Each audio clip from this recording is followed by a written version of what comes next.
재출가를 하게 됐지만 저는 이제 출가하기 전에는 출가할 마음이 없었습니다. 출가는 안 하겠다고 생각했는데 어떻게 인연이 그렇게 출가 인연이 돼서 출가까지 하게 되는데요. 조계종 스님들이 이제 가장 처음에 배우는 게 이제 초발심 자격문에 보면은 원효 스님이 쓰신 발심수행장이라는 글이 있고요. 그 다음에 고려시대 때 보조국사 스님이 쓴 개초심학입문이라는 게 있거든요. 그래서 그런 것들을 가장 기본적으로 먼저 배웁니다. 근데 보조 스님이 쓴 그 글에 보면 불법 인연을 이제 이렇게 표현하고 있어요. 이제 경행지사다.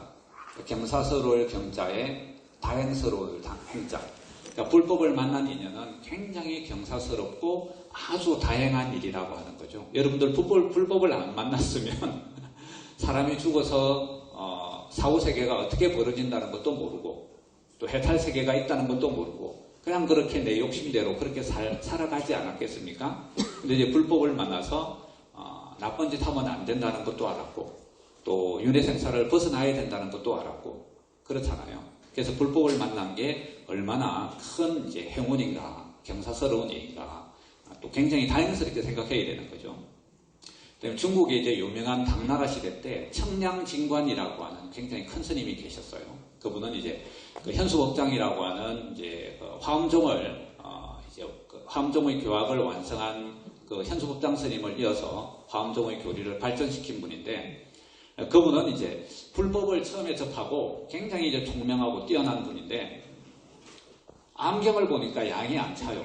그러다가 이제 화엄경을 보고 정말 불법이 이렇게 심오하고 훌륭하구나 라고 하면서 이제 정말 불법에 좀 귀하게 되신 분인데 그 화엄경을 보고 이런 얘기를 했거든요.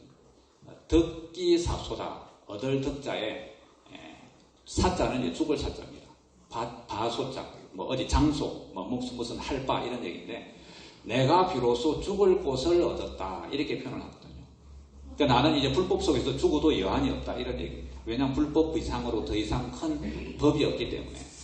그래서 우리들도 이 불법을 만나는 것이 정말 경행지사고 이 불법 속에서 죽어도 여한이 없을 그런 마음으로 좀 사셔야 되지 않을까.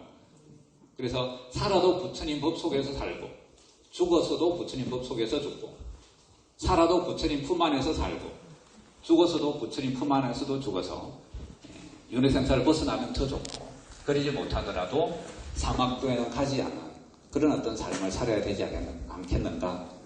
제 말에 여러분들 동의하세요? 꼭 그렇게 되기를 바랍니다.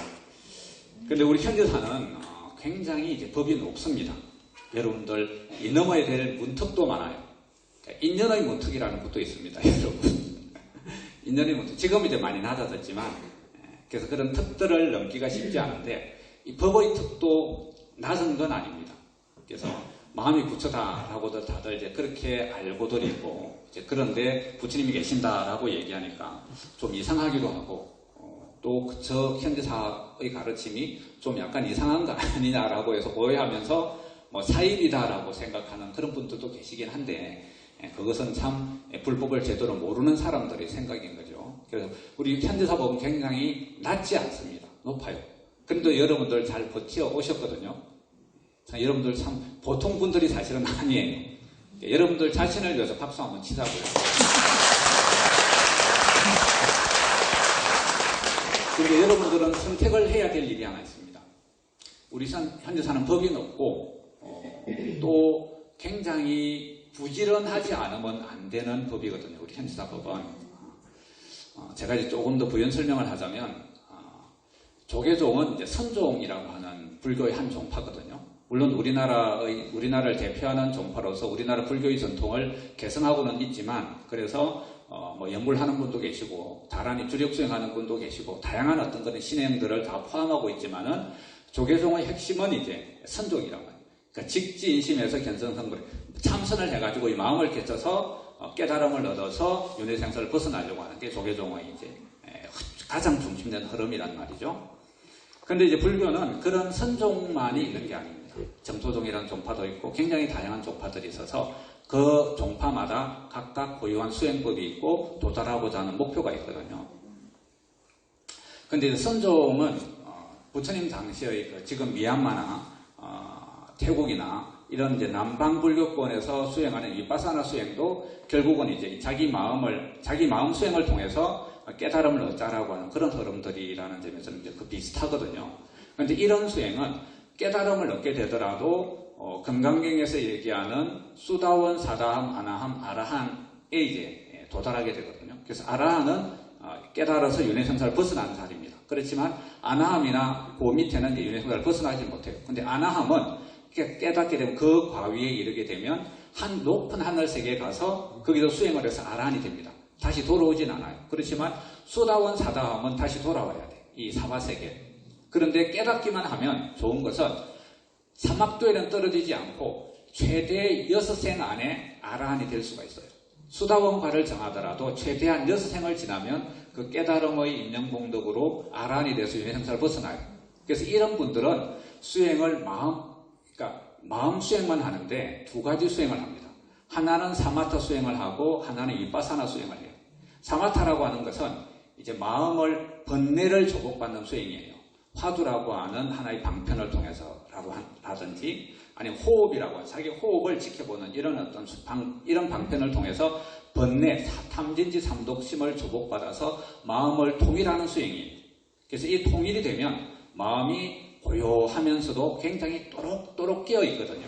그래서 이 마음의 힘으로, 깨어있는 이 마음의 힘으로 이제 사물을 관찰하게 되면, 우리가 눈에 보이는 있다라고 생각하는 이 현상세계가 무아이고 무상하다라고 하는 것을 알게 돼요. 그래서 이제 깨달음에 얻어서 반야지혜를 얻게 되는 거거든요. 그래서 사마타 수행과 위파사나 수행을 하는 것이 요 수행의 가장 중요한 두 가지 수행입니다. 그렇지만은 우리 현재 사는, 그래서 이제 조계종 스님들은 이제 선방에 가서 앉아서 참선만 하자. 그렇지만 우리 수행은 그런 게 아니라 금강경에서는 금강경에서는 육바람이라는 얘기는 나오진 않지만은 반야경에서는 이제 수행으로서 육바람일 수행을 제시를 하거든요. 그렇잖아요. 그리고 화엄경에서는 10바람일 수행을 얘기합니다. 육바람일이 뭔가요? 보시, 지계, 인욕, 정진, 선정, 지혜잖아요. 그러니까 선정 바라밀이 사마타 수행이에요. 그 다음에 지혜 바라밀이 위파사나 수행이거든요. 그런데 대성의 수행법은 이 선정과 사마타와 위파사나 수행만 하는 것이 아니라 보시, 지계, 인욕, 정진. 정진은 뭐 선정과 지혜를 잘 닦아야 되는 것도 해당이 되고 보시나 인욕을 잘해야 된다는 것도 다 해당되는 그런 이제 수행 종목인데 보시나 인욕이나 이런 바라밀 수행도 해야 된다는 거 아니에요. 그래서 이 수행의 결과는 뭐냐면 공덕을 쌓는 거예요. 그래서 이 선종의 수행이나 남방 불교 위파사나 수행은 마음만 닦으면 되지만은 우리 좀 더 큰 요렇게 하게 되면 이제 아라한까지 도달하게 되는 거죠. 더 큰 깨달음을 얻게 되면 무루대아란까지 가게 됩니다. 근데 이제 우리는 여기에 물론 여기에도 도달할 수 있지만은 이것을 뛰어넘어서 뭐가 되려고 하나요? 정토보살이 되려고 하고 붓다가 되려고 하는 거잖아요. 그러면 정토보살이 되고 붓다가 되려고 하면 이런 사마타나 위파사나만 수행해서 되는 게 아니라 뭘 닦아야 되는가 하면 공덕을 닦아야 되는 거거든요. 그것이 바로 육바라밀이 얘기하는 내용입니다. 그러니까 보시를 통해서 보시에는 뭐 재물만 뭐 이렇게 하는 게 아니죠. 법보시도 있고 그다음에 무외시 사람들을 편안하게 만들어주는 그런 이제 보시도 있잖아요. 그래서 이런 것들을 닦아야 되는 인욕도 해야 되는 거고 우리가 살면서 인욕을 안 하고 살 수 있나요? 여러분들 부부싸움 하잖아요. 자녀들이 애를 먹이면 그것도 참아야 되잖아요. 그러니까 이것이 다 인욕인 거죠. 그래서 우리 생활이 바로 수행입니다. 그래서 이런 것들을 다 닦아야 돼요. 그래서 핵심은 뭐냐 하면 이런 마음 수행만 가지고 되는 것이 아니라 보살이 되고 붓다가 되는 데는 이런 공덕을 닦아야 된다고 하는 거거든요. 그래서 금강경에서는 이 공덕을 닦을 때 무두상으로 닦아라. 만약에 나라는 상을 가지고 닦게 되면 이것은 이제 유루의 복을 닦아서 내가 복을 다음 생이든 금생이든 받게 되지만 무루의 복을 닦게 되면 그것이 공덕 자량이 돼서 안욕따라 삼막삼보리를 얻고 내 해탈신을 얻는데 그것이 자량이 되는 거거든요. 그래서 이제 유루복을 닦든 무루복도 무두상으로 보시를 하든 유상으로 보시를 하든 무두상으로 보시를 하든 어떻게든 많은 보시를 해야 되는 거죠. 근데 꼭 무두상으로 하지 않더라도 할 수 있으면 내가 어떻게든 보시를 하고 인욕을 하고 어떻게든 이제 그런 공덕들을 닦아야 되는 거죠. 근데 우리 현지산 특징이 뭐냐면 부처님이 와 계세요, 안 계세요? 부처님이 와 계시기 때문에 유루복이든 무루복이든 그러니까 유상으로 보시를 하든 무두상으로 보시를 하든 또 다른 어떤 공덕을 닦든지 간에 부처님이 와 계시기 때문에 그런 공덕들이 다 내가 요만큼 남았으면 부처님께서는 그것을 더 똥치기 해가지고 돌려두실 수 있다는 거예요. 그러니까 스님들이 보살인가를 받는 것은 자력으로라면 그것보다 수없이 더 많은 공덕이 필요함에도 불구하고 부처님이 와 계시기 때문에 부처님이 보시기에 최소한의 기준만 충족이 되면 인가를 해주시거든요. 그렇다고 그 사람이 바로 보살이 되는 건 아니에요. 그 사람은 이제 정도보살 학교에 입학을 한 거죠. 그래서 거기서 이제 입학을 해서 보살의 마음과 보살의 행을 더 닦아 나가야 되는 거죠. 그래서 우리 현지사법은 이렇게 낮지가 않습니다. 더 훨씬 아주 높아요. 그렇기 때문에 우리들도 부지런히 공덕을 연불이라고 하는 것은 이 연불을 하면서 경전을 읽고 연불을 하면서 연불에 집중하면서 내 마음의 담진치가 조복이 돼서 사마트 수행이 되고 사마트 수행이 연불을 통해서 사마트 수행이 되면 연불 일념이 되면 석가모니를 하면서 잡념이 일어나지 않고 오로지 또록또록하게 석가모니 부처님이 내 마음속에 돌아가게 되면 그 깨어있는 마음속으로 지혜가 생겨요. 그래서 이제 그것들이 더 깊어지면 이제 이 현상세계의 무상무화를 통찰할 수 있게 되는 거거든요. 그래서 이 연불 속에는 사마타와 위파사나 수행이 다 들어가 있어요. 그러면서 이제 열심히 공덕을 쌓아야 되는 거죠. 그래서 이런 수행들을 여러분들 하셔야 되는데 나는 뭐 그러고 싶을 마음이 없어. 난 안 할 거야. 라고 하더라도 상관없어요. 그러니까 그분들은 이제 하늘세계 가면 됩니다. 하늘세계 가실 분들은 이제 그렇게 하셔야 돼요. 나는 그래도 이렇게 부처님의 상을 만났을 때 윤회생사를 벗어나야 되겠다. 그리고 꼭 정토에 가서 극락세계에 가서 정토보살이 해야 되겠다라고 하시는 분들은 그러니까 이런 공덕을 닦아야 되고 이런 연불수행을 부지런히 잘 하셔야 돼요. 자, 여러분들 지금 당장 결심하라는 것은 선택을 하라는 건 아닌데 여러분들 생각을 하셔서 선택을 하셔야 됩니다. 그래서 우리 현지사에는 행사들이 많잖아요. 며칠 있으면 또 이제 지신대회가 있고 또 며칠 전에는 승기순례도 있고 제일 행사도 있고 뭐 또 각 지역에서 뭐 포교 모임도 있고 그렇잖아요.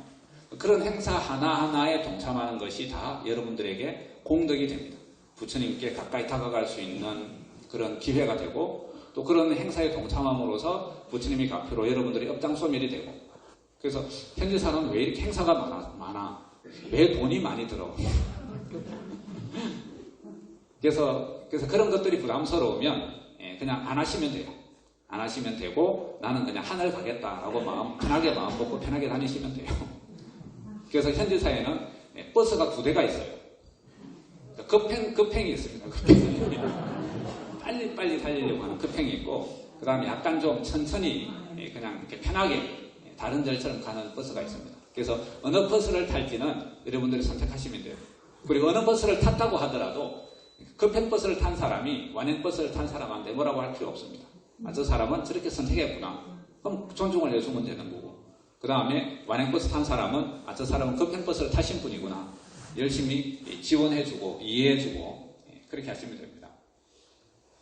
제 말이 이해가 되나요? 네. 근데 부처님은 게으른 것을 싫어해요. 굉장히 부지런한 것을 부처님은 좋아하시고 칭찬하세요. 제가 가끔씩 하는 얘기지만 열반경에 보면 아난존자가 부처님께 이렇게 묻거든요. 부처님은 안옥다라 삼막삼보를 얻으셨는데 안옥다라 삼막삼보를 얻은 비결이 뭡니까? 이렇게 물어요. 부처님께서 뭐라고 대답을 하셨는 줄 아세요? 안옥다라 삼막삼보를 얻는 비결은 부지런함에 있다라고 해요. 안옥다라 삼막삼보리는 열심히 이렇게 화두 참선을 하거나 남방천이 위파사나 수행만 해서 안옥다라 삼막삼보를 얻을 수 있는 게 아니거든요. 그거는 그런 마음 수행도 해야 되지만 열심히 공덕을 쌓아야 가능한 일이거든요. 그 비결은 부지런함에 있다라고 얘기를 했으니까 열심히 부지런하게 발품도 팔고 그렇게 하셔야 되는 거죠. 지금까지 해왔던 것처럼. 그러니까 그런 일들에 대해서 여러분들이 너무 좀 불만스럽게 생각하거나 그것을 버겁게 생각하실 필요는 없다는 거죠. 그게 버거우면 그냥 조금 쉬었다 가시면 되고, 그게 이제 우리 현지사의 하나의 좀 뭐라고 할까 다른 절하고 조금 다른 그런 좀 차이가 나는 점들이 아닐까 저는 그렇게 생각해 봅니다. 자, 그래서 이제 열심히 여러분들이 지금은 부처님께서 포교를 좀 열심히 하라라고 이제 하셨잖아요. 올해는.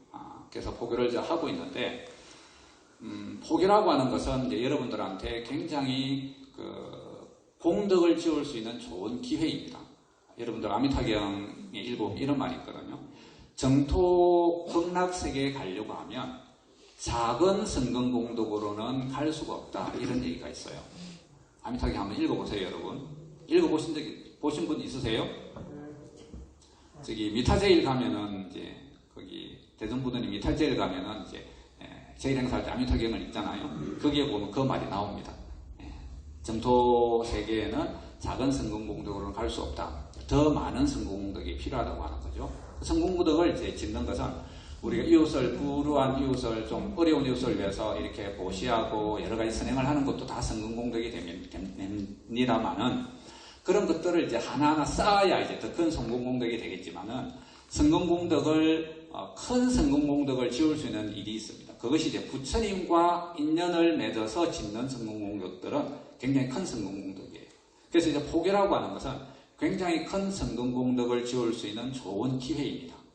그래서 여러분들 또 욕심을 가지고 내가 성공공덕을 지어야 되겠다고 해서 포교를 하시지 말고, 그런 욕심은 버리시고 그냥 부처님 법이 좋으니까 이 좋은 부처님 법을 내가 다른 사람한테 전해야 되겠다라고 하는 마음으로 열심히 하다 보면, 그래서 포교가 잘 돼서 그게 이제 큰 성공공덕이 될 수 있는 거니까, 여러분들 제가 가끔씩 강조를 하는 말이긴 하지만 여러분들 부지런히 좀 포교를 잘 했으면 좋겠다, 그런 생각이 들어요. 난 포교가 돈이 안 들 거라고 생각했는데 보니까 그러진 않은 것 같아요. 커피도 좀 이렇게 사드려야 되고 또 공도 많이 드려야 되는 것 같아요. 왜냐하면 사람 마음이라고 하는 게 한꺼번에 탁 이렇게 바뀌는 게 아니라 서서히 이제 물이 들듯이 그렇게 이제 변화되잖아요. 그래서 현지사가 이래서 정법이구나, 이래서 참 훌륭하구나, 이런 생각을 가지고 현지사에 정착을 하기까지에는 시간이 많이 걸리기 때문에 그분에 대한 세심한 배려들, 이런 것들을 좀 많이 해주셔야 될 것 같아요. 여러분들 금강경 공부는 잘하고 계신가요? 금강경 공부를 저는 금강경 공부만 잘 해도 저는 참 충분하다라고 생각을 하는데요. 여러분들 행복편지 받으시는 분들 계신가요? 행복편지, 혜영스님의 행복편지 이렇게 돼 있잖아요. 그 혜영스님은 이제 종무소에서 이제 저랑 같이 이제 일을 하는 스님이신데, 조금 전에 여기 이제 다녀가셨어요. 아실 분들은 아시겠지만 그 혜영스님이 이제 출가하기 전에 어머니가 또 굉장히 신심이 좀 있으시고 꾸준히 이제 건강경을 이렇게 공부하셨던 분이에요. 근데 한 번은 이제 건강경 공부를 쭉 하고 나서 그날 이제 잠을 자는데 꿈속에서 건강경, 자기가 공부하는 그 건강경이 펼쳐져 있는데 건강경이 빨갛게 물이 드는 거예요. 그래서 이제 보통 그런 꿈을 안 꾸다가 그런 꿈을 꾸니까 조금 이제 특별하잖아요. 그래서 왜 이런 일이 생길까? 뭔가 좀 안 좋은 일이 생기려고 하나 보다, 이런 직감이 들어서 이제 다음부터는 건강경 공부를 할 때 이제 제가 이런 꿈을 꿨는데 부처님 우리 집에 무슨 우환이 생기지 않도록 좀 잘 보살펴 주세요 라고 하는 이런 발언을 하면서 이제 건강경 공부를 쭉 했대요. 근데 이제 며칠 지나지 않아서 혜영스님의 속가에 오빠가 이제 차를 뺀 지 얼마 안 됐대요. 가다가 교통사고가 났는데 차가 얼마나 그냥 망가져 버렸는지 완전 차가 그냥 아주 이렇게 종이장처럼 이렇게 구겨질 정도로 그렇게 사고가 나버려가지고, 근데 다행히 그 오빠는 그 정도 사고면은 죽었어야 될 사고인데 다친 데가 하나도 없어요. 그래서 이제 그 막 찌그러진 차 속에서 막 그 구두로 이제 앞 유리를 막 깨부셔가지고 그렇게 해서 이제 겨우겨우 나왔다고 하는데 하나도 다치지를 않았대요. 그래서 이제 그 엄마가 얼마나 이 가슴이 철렁했고 가슴을 쓸어내리겠습니까? 그래서 이제 그런 일을 당하고 나서 정말 이거는 부처님이 가피가 아니면 이해할 수 없는 일이다.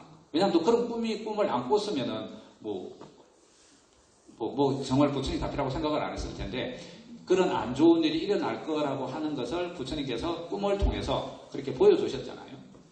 그리고 또 그런 큰 사고가 났음에도 불구하고 그렇게 아무 탈 없이 무사할 수 있다고 하는 것은 부처님이 가피 아니면 설명을 할 수 없는 일이죠. 안 그런 것 같아요?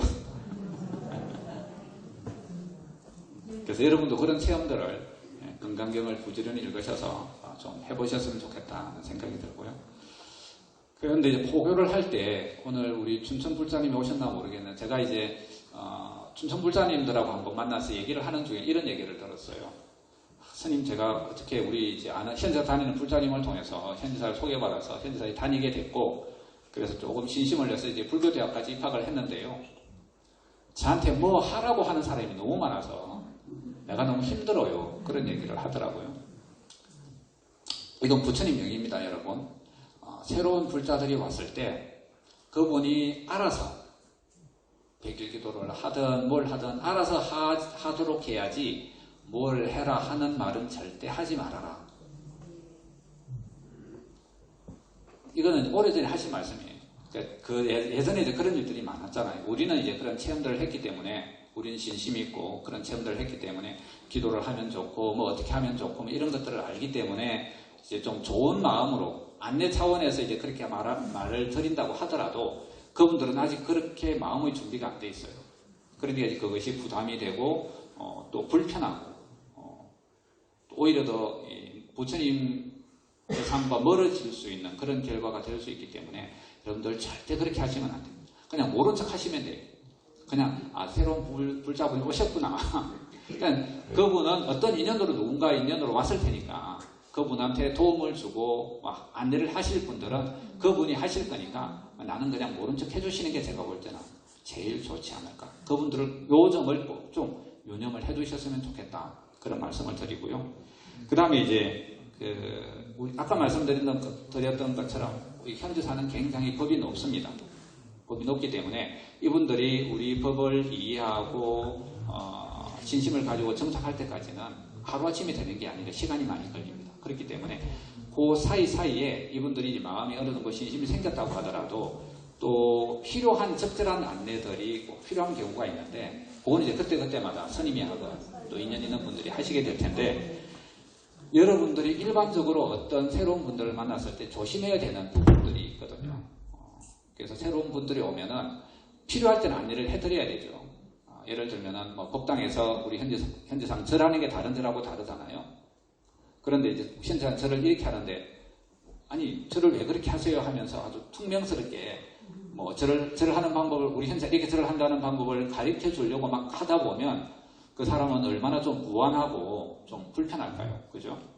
그 다음에 탑돌이를 할 때 기단에는 우리가 안 올라가잖아요. 근데 이제 모르는 사람들은 그것도 모르고 막 기단으로 올라간단 말이에요. 그럼 막 화음을 지르면서 거기 왜 올라가냐고 막 이렇게 해버리면 그 사람이 얼마나 마음이 상처를 받겠습니까? 그러니까 이렇게 우리 처음 오시는 분들을 대할 때는 아주 친절하셔야 돼요. 친절하게 대하셔야 돼요. 그 다음에 이제 봉사하시는 분들, 자원봉사하시는 분들, 배식봉사하고 그럴 때 또 그럴 마음은 없지만 막 여기 앉으세요, 저기 앉으세요, 뭐 이리 가세요, 저리 가세요, 뭐 이렇게 하면 돼요, 안 돼요, 이렇게 말씀을 하다 보면 그 사람들은 굉장히 마음의 불편함들을 많이 느낍니다. 그래서 이런 군데군데에 우리가 조심해야 될 부분들이 많아요. 그래서 우리는 그것을 아무렇지도 않게 생각하고 하지만 그것을 받아들이는 사람들은 그런 것들이 굉장히 어색하고 힘들어요. 보세요. 여러분들도 처음 낯선 자리에 가면은 서먹서먹하고 조심스럽고 눈치를 보게 되잖아요. 그분은 더 그래요. 그래서 처음에 오시는 분들이 항상 편안하게 오고 갈 수 있도록 그렇게 여러분들 항상 신경 쓰셔야 되고 배려해 주셔야 되고 그래야 됩니다. 그것이 부처님의 함부로 그런 거 하지 말아라. 본인이 할 때까지 그런 거 시키지 말아라고 하는 말 속에는 이 모든 것들이 다 포함되어 있는 거예요. 제 말이 맞나요, 여러분? 꼭 좀 당부를 드릴게요. 정말 여러분들 신경 쓰셔야 됩니다. 그래야 그분들이 좀 편안하게 현지사에 다니시고 정착할 수가 있죠. 그래서 여러분들도 이런 이제 마음으로 이런 마음을 가지고 이렇게 다니셔야 현지사 불자라고 할 수 있지, 그러지 않고 예전처럼 그런 마음으로 다니고 행동하면 부처님께서 점수를 좀 덜 주실 것 같아요. 왜냐하면 부처님의 뜻이 그게 아닌데 부처님 뜻과 어긋나게 그렇게 생각하고 행동하면 저는 조금 점수를 덜 주시지 않을까 그렇게 생각이 들거든요. 그래서 여러분들 꼭 좀 유념을 좀 해주셨으면 좋겠고요. 그 다음에 이제 스님들이 이제 포교를 좀 잘하기 위해서 회의를 이제 해서 이런 이제 제안을 좀 하려고 합니다. 15일은 이제 다보제일이잖아요. 그리고 이제 다보제일은 이제 보나보사님께도 공양을 올리는 날이고, 근데 이때까지 이제 조창법문하고 또 탑돌이하고 그랬는데, 이때는 이제 처음 오신 분들도 춘천본사가 멀리 떨어져 있기 때문에 쉽게 올 수가 없습니다. 그래서 이제 이런 날은 탑돌이 하는 날로 정해가지고 또 탑돌이는 소원성취할 수 있는 날이기 때문에 좀 같이 이렇게 오기가 쉽잖아요. 탑돌이 하러 가자, 소원성취하러 탑돌이 하러 가자. 그래서 제일행사에 참석하면 더 좋고, 그러지 못하더라도 그냥 11시에, 제일행사 끝나면 11시니까 탑돌이 함께 동참할 수 있도록. 그리고 이날은 지금은 이제 스님들 4분이 탑돌이를 함께 하는데, 이날은 스님들 전부가 함께 다 탑돌이를 함께 해서 하고, 그 다음에 이제 여러분들이 탑돌이를 하게 되면 몇 번 돌았는지를 체크해가지고 여러분들 신도회비 내면 도장 찍어두는 것처럼 여러분들 이제 108 뭐 이렇게 사찰순례 같은 거 하면 도장 찍어주잖아요. 그런 것처럼 탑돌이 한 숫자를 확인해서 도장을 찍어주고 108번을 마무리 지은 분들은 제일 행사 때 이름과 주소를 공양 동참한 분들 스님께 읽어드리고, 그 다음에 뒤에 발언문을 적어가지고 발언문을 스님들이 개개인 스님들이 읽어줄 거예요. 그 발언 내용은 이제 개인적인 내용이라 굳이 뭐 이렇게 마이크 대고 다른 사람들이 알게 할 필요까지는 없으니까, 그래서 부처님께 그 발언을 본인도 이제 탑돌이 하면서 발언을 부지런히 할 거 아닙니까? 부처님 공부할 때도 하실 거고, 그 다음에 또 스님들도 부처님 앞에서 간절한 마음으로 발언을 해드려서 그 소원을 어떻게든 성취시키려고 노력을 할 테니까 15일 제일은 제일 행사 때 같이 가자라고 하면 쉽지는 않겠지만은 새로운 불자분들이나 또는 기초교리 하시고 뭐 차다 모시고 하셨던 분들은 15일날 탑돌을 하니까 스님들이랑 함께 같이 한번 가보자라고 해서 춘천본사에도 모시고 오셔서 해서 신도분이 소원 성취도 좀 하고 청작도 하고 할 수 있는 그런 좀 기회가 됐으면 좋겠다, 그런 생각이 들어요. 그리고 이제 서울 그 영상포교원을 지금 이제 공간을 좀 어떻게든 잘 이용을 하려고 공부들 하러들 오라고 하시는데, 점심 공양하는 게 좀 문제라는 얘기를 들어서, 근데 이제 거기 점심 공양을 할 수 있는 주방이 있는 것도 아니고 또 점심 공양을 준비해 줄 만한 공양주 분이 계시는 것도 아니기 때문에 일단은 이제 아침 저녁으로 오전 오후로 공부 시간을 정해놓고 오래 머무실 분들은 점심 공양을 각자가 좀 해결하는 방향으로 이제 그렇게 결정을 이제 했습니다. 그래서 오전은 9시부터 12시까지, 점심시간은 12시부터 1시까지, 그 다음에 오후는 1시부터 4시까지, 이렇게 이제 오전 3시간, 오후 3시간 공부하는 시간을 갖기로 했고요. 그 다음에 이제 오래 머무실 분들은 오전에 오셨다가 오후까지 머무실 분들은 도시락을 사오신다거나 아니면 밖에 나가서 뭐 점심 공양을 해결해 오신다거나 그런 방향으로 좀 해주셨으면 좋겠고요. 그 다음에 이제 이 공부 시간이 정해져 있기 때문에 머신 분들은 이제 다니시는 게 시간도 많이 걸리고 불편하기 때문에 오시기가 힘들겠지만은, 가까이 계신 분들은 집에서 공부하는 것도 좋지만은 이렇게 포교원을 이제 개원을 했기 때문에 항상 부처님들이 보살피세요. 부처님이 가 계시기도 하고 아니면 안 가 계실 때는 부사님들이 항상 살피시니까 집에서 공부하는 거랑은 또 다릅니다. 그래서 포교원에 나오셔서 공부도 좀 많이 하시고 그렇게 좀 했으면 좋겠고요. 그 다음에 여러분들 이 현지사법은 아까 얘기했던 것처럼 이렇게 연불 공부도 하고 공덕도 쌓게 되면 윤회생사를 벗어나서 아라한을 뛰어넘어서 정토보살이 될 수 있는 그런 길이 이제 우리 현지사법이거든요. 이것은 굉장히 훌륭한 법입니다. 그리고 굉장히 좋은 법이에요. 그리고 여러분들 이 좋은 법 만났을 때 물론 뭐 금생에 그렇게 윤회 형사를 벗어나서 정토보살이 되면 좋겠지만 다음 생이든 다다음 생이든 꼭 이런 좋은 인연을 만났을 때 꼭 그렇게 될 수 있어야 됩니다, 여러분. 근데 현지사가 이렇게 한번 생겼으면 여러분들이 돌아가시고 나서 다음 생에 몸 받아 올 때도 현지사가 어디 가는 건 아니지 않겠습니까? 그래서 여러분들 발언하실 때 꼭 내가 금생에 윤회성사를 벗어나서 서방 등락세계에 못 가게 되면 다음 생에도 꼭 부처님의 상 만나서 윤회성사 벗어나서 정토보살이 될 수 있도록 그렇게 해달라고 발언을 하셔야 돼요. 그 발언이 간절하면 반드시 여러분 다시 부처님의 상 만나서 다음 생에 정토보살이 될 수가 있거든요. 그 생에 못 되면 그 다음 생에 또 됩니다, 여러분. 문제는 여러분들이 발언이 얼마만큼 진실하고 간절한가에 달려있거든요. 결국은 그것은 여러분의 몫입니다.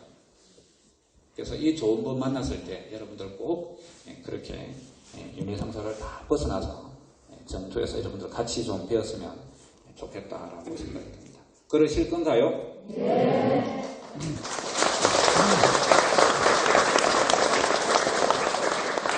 자, 얼른